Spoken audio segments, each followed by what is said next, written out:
ఉంచవా ప్రభు, ఐక్యతను ఇవ్వవా ప్రభు, సమైక్యతను మా సంఘములలో ఉంచవా ప్రభు. పెట్టినాడయ్యా సతాను కలహంబులను, చెదరగొట్టినాడయ్యా విశ్వాసులను. పెట్టినాడయ్యా సతాను కలహంబులను, చెదరగొట్టినాడయ్యా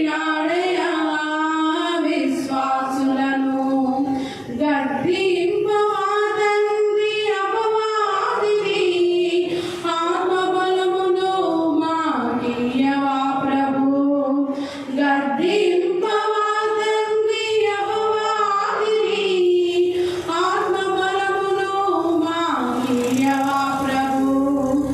ఐక్యతను ఇయ్యవా ప్రభు, సమైక్యతను మా సంఘములలో ఉంచవా ప్రభు. విషయానికి వందనాలు చెల్లించుకున్నాం ప్రభా. ఈ సమయంలో ప్రభు మాతో మాట్లాడిన విధానం బట్టి నీకు వందనాలు చెల్లించుకున్నాం ప్రభా.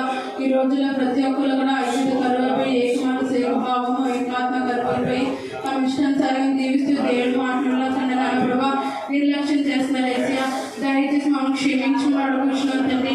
ఈ రోజు మేము ప్రతి ఒక్కరు కూడా ప్రభా ఐక్యత కలిగి ఉంటామని సన్నిధిలో ప్రభా ప్రార్థిస్తున్నాం తండ్రి. ప్రతి ఒక్క హృదయంలో ప్రభా మీరు రమ్మని అడుగుతున్నాం తండ్రి. సాధారణ మడదంగా ఉండకుండా నాన్న ప్రభా మీ వాక్యంతో నింపుకుంటే నాన్న సహాయం చేయమని అడుగుతున్నాం తండ్రి. వచ్చిన ప్రతి ఒక్క బిడ్డను కూడా మీరు జ్ఞాపకం చేసుకుని ప్రభా తండ్రి. మరి ఇంతలో వాళ్ళని ఆశీర్వదించమని అడుగుతున్నాం తండ్రి.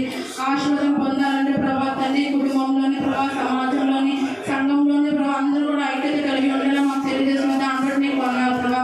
సహోదరులు ఐక్యత కలిగి నివసించడం ఎంతో మేలు ఎంతో మనోహరం సెలవిచ్చిన దేవానికి వందనాలు చెల్లించుకున్నాం తండ్రి. మేమందరూ కూడా సహోదర భావం కలిగి కలిసిమెలిసి జీవించడానికి సహాయం చేయమని అడుగుతున్నాం ప్రభా. విషయానికి వేలాది వందనాలు స్తుతులు స్తోత్రాలు చెల్లించుకుంటున్నానా. ఈ చిన్న ప్రాణి పాదార్థం చేసుకోమని యేసుక్రీస్తు నామములో అడుగుతున్నాం తండ్రి.